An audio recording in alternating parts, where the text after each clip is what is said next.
KT, you've just come back from a pretty extraordinary few days, very quick and fascinating trip to Egypt, where not many people have sat down with the leadership. Yeah, I mean, this is the first delegation, certainly Western delegation, to go sit down with the Egyptian leadership. So we've all had our attention sort of taken away because of domestic issues, but also because of Syria and Iran. But Egypt remains, you know, the linchpin of the Middle East. So that's the big story, and nobody's paying. And we got it wrong, because the Egyptians, as goes Egypt, so goes the entire region. Right. And the Egyptians, 2 years ago in the Arab Spring, threw over Mubarak, right, the president. And then a year after that, a year ago, they had elections, and they elected a guy, Mohammed Morsi, who was the Muslim Brotherhood leader. But they didn't have a constitution. They just elected him. And then he wrote a constitution.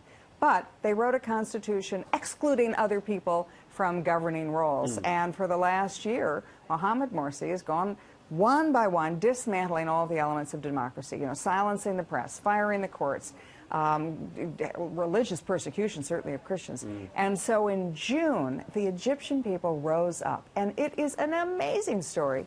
They had the equivalent of 100, if it was in America, it would have been 100 million people went to the streets.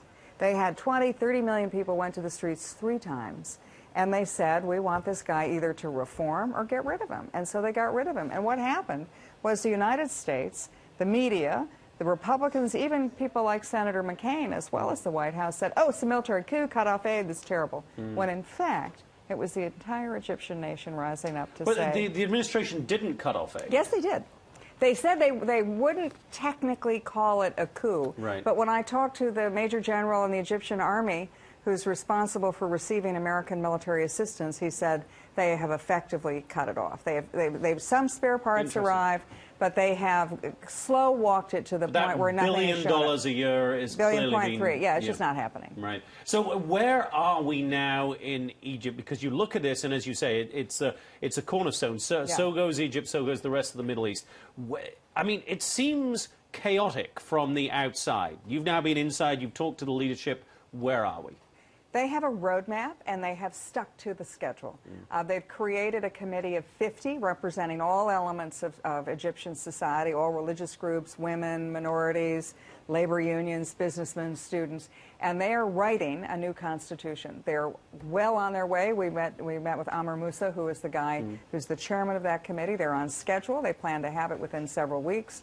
They will have a referendum, a nationwide referendum on the new constitution by the end of the year, and then early next year they will have first parliamentary elections and then presidential elections. They're going to have a new country and a new government. You sound very optimistic. They're on their schedule. And, you know, we met with all across the leaders. We met with student activists, the students who had created this petition movement in June, which 20 million people signed. Now, this is a country of 80 million people. There are not that many people who are illiterate, so it's probably the majority. And now that's the student group. I'm the guy with the beard next to me.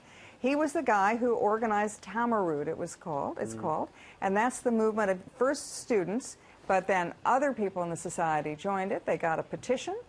Several days later, June 30th, they got 22 million people in the streets peacefully to protest. The Egyptian military stepped in to prevent a civil war, and within a few days created an interim government that's a civilian government. It's the head of the Supreme Court Chief Justice is running the country. So they've got one committee writing the Constitution. They've got civilian government.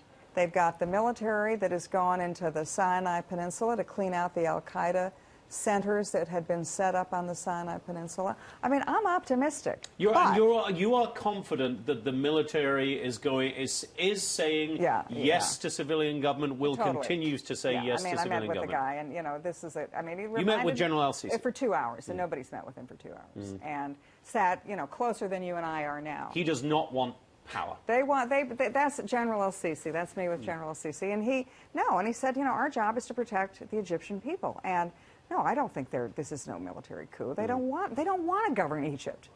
They want to make sure that Egypt is safe and secure and well governed. But the military in Egypt has never wanted to run things. You talk though about every sort of portion of Egyptian society being represented as this new constitution is written, except the Muslim Brotherhood. You know, we think of the Muslim Brotherhood as a political party, like it's the Democrats, it's the Tea Party, it's the Republicans. It's not. And the Egyptians don't think of it. They think of it as the forward face of al-Qaeda. And what the Muslim Brotherhood did in the year in power, they got rid of the technical leaders, you know, the technocrats who make the country run, and they put Muslim Brotherhood cronies in. They watched al-Qaeda set up and establish bases in the Sinai Peninsula and wouldn't let the military go after them. They suppressed the media and women and the courts. I talked to the man who's the Jonathan Hunt of Egypt. Poor man. Oh, he's the guy who has the leading talk show. And he said within days of the Muslim Brotherhood, he was given a list of several hundred people that were no longer allowed to be on his show. And then given a list of people he had to interview. We met with a woman who's the leading news anchor. She said that because she was critical, she received death threats. Her children received death threats. She said that there were women reporters, TV reporters, print reporters, who were radio people, women who were fired just because they were women. We met with the Coptic Christian Pope, who represents about 10, 12% of the population, so maybe 10 million people. He said that there are 62 churches that have been attacked, looted, and burned to the ground. But there are whole cities that have been leveled. Having said all of that, Mohamed Morsi was elected in an election which may have had some dubious elements to it, but it was an election.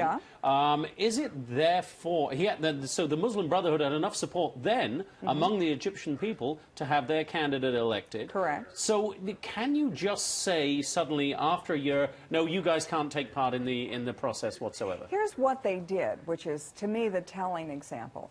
So Morsi was elected. Then they wrote a constitution which favored the Muslim Brotherhood at the expense of others. What did they not put in the Constitution? Any process of impeachment. So they, like the Muslim Brotherhood and Gaza, Hamas and Gaza, they plan to have one man, one vote, one time. And the people I talked to from the business community, the student community, the military, current and former government leaders, religious leaders, they said if they had waited 3 more years, there would have been no opposition left. Interesting.